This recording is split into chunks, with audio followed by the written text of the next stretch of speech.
রাওয়ালপিন্ডিতে তখন তুমুল বৃষ্টি। ম্যাচ হবে কি হবে না তা নিয়ে বৃষ্টিতে ভিজতে থাকা দর্শকদের ব্যাপক অস্বস্তি।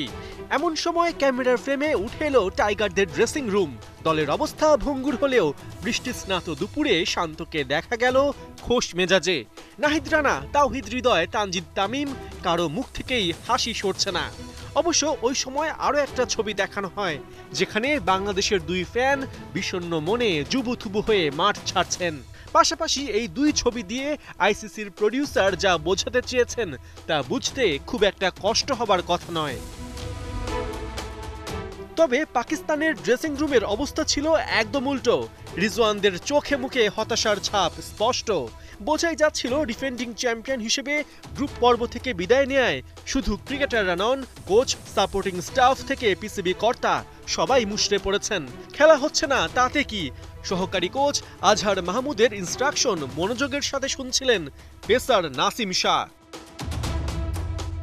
চ্যাম্পিয়ন্স ট্রফি থেকে এমন বিদায় গোটা পাক শিবিরের জন্য কত বড় আঘাত তা রমিজ রাজাকে দেয়া রিজওয়ানের সাক্ষাৎকারেই ফুটে উঠেছে।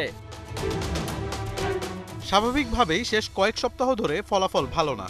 আজ আশা করেছিলাম নিজ দেশের মানুষের সামনে আমরা পারফর্ম করব। আমাদের ওপর দেশের মানুষের অনেক প্রত্যাশা ছিল।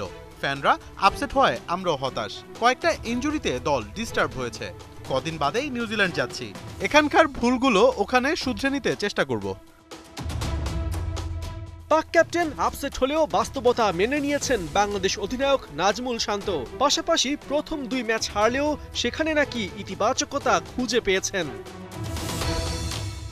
আপনি লক্ষ্য করবেন, আমরা দুই ম্যাচ হারলেও গেম অনেকক্ষণ ধরে রেখেছিলাম। আশা করি প্রপার প্ল্যান করে সামনে এগিয়ে যাব।